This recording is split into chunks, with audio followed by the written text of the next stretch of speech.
Onde tem água, tem vida. Água doce aqui nas terras emersas e água salgada nos oceanos e mares. A vida de água doce não sobrevive no oceano de água salgada, e a vida nos oceanos, e eu estou me referindo à vida animal e vegetal, não sobrevive aqui fora nas terras emersas onde tem água doce. O que a gente está vendo aqui é um riacho que é chamado de temporário quando durante as chuvas tem água corrente no seu leito. Mas pode ser considerado riacho seco quando passam-se até 1000 dias sem ter água corrente no seu leito. Então a gente diz água corrente proveniente das chuvas, que é água doce. E aqui a gente vê pela verdura das plantas que choveu bastante aqui nessa área, ou seja, o suficiente para que tivesse água corrente no riacho durante a chuva. E essa diversidade de plantas e consequentemente animais florissem, se reproduzissem, a semente germinasse e os animais se reproduzissem. Então a gente entende que esse riacho, ele no momento não pode ser chamado de temporário pelo fato de existir água nesse momento. E alguém poderia até imaginar que essa água é permanente aí, não é. Mas na classificação da nossa literatura é temporário. Isso naquela expectativa de que quando o homem conheceu essa área do Nordeste, esse riacho tinha água corrente durante o período das chuvas, todos os anos. E agora não é o caso. Como a gente disse, passa até 1000 dias sem ter água, nenhuma água correndo nesse riacho.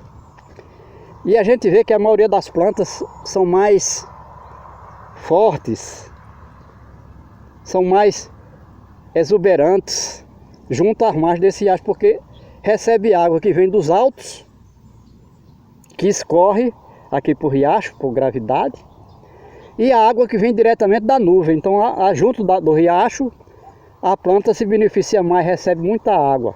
Ou seja, não é muita, mas na necessidade que ela tem.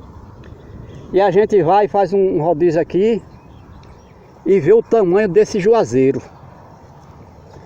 Mais de 10 metros de altura, um tronco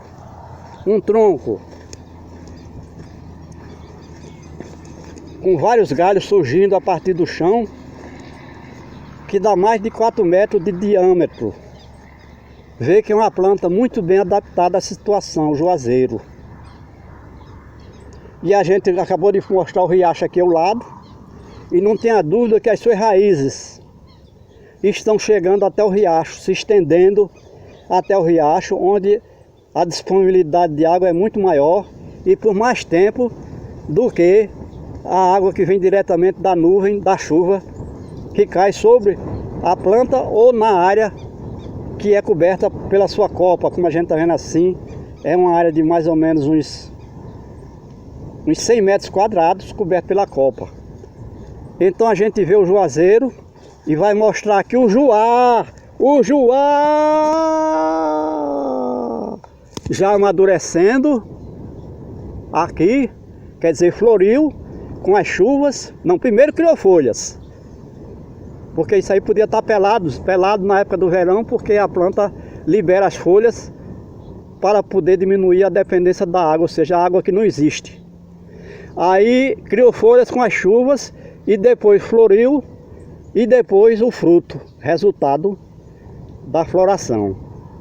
E aqui no Nordeste existe uma experiência que a gente não vai dizer se é concreta ou se é apenas folclore, de que se o juazeiro botar frutos,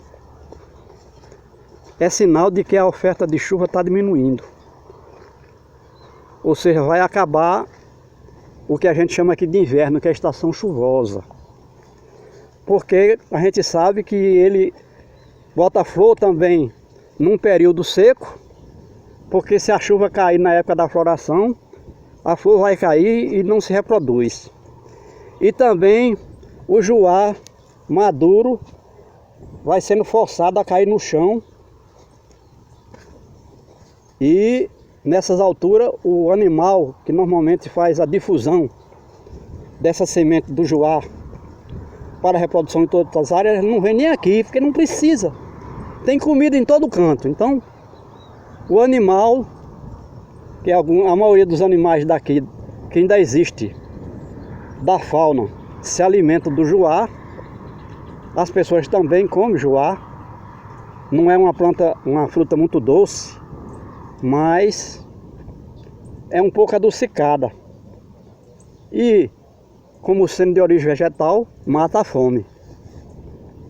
E a gente diz que o animal não precisa se deslocar para vir aqui. Então o juazeiro não vai se reproduzir, a semente vai apodrecer aí.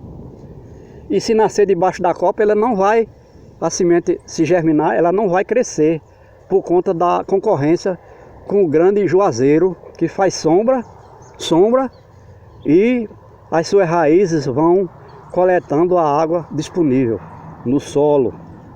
É bom explicar, porque embora seja parecendo até uma informação banal, isso é educação ambiental de primeira linha, porque nós estamos mostrando o que para o homem, na maioria das pessoas, é segredo, e que na realidade, se não souber, se não entender, se não conhecer, não sobrevive nessa área, principalmente nessa área do Nordeste.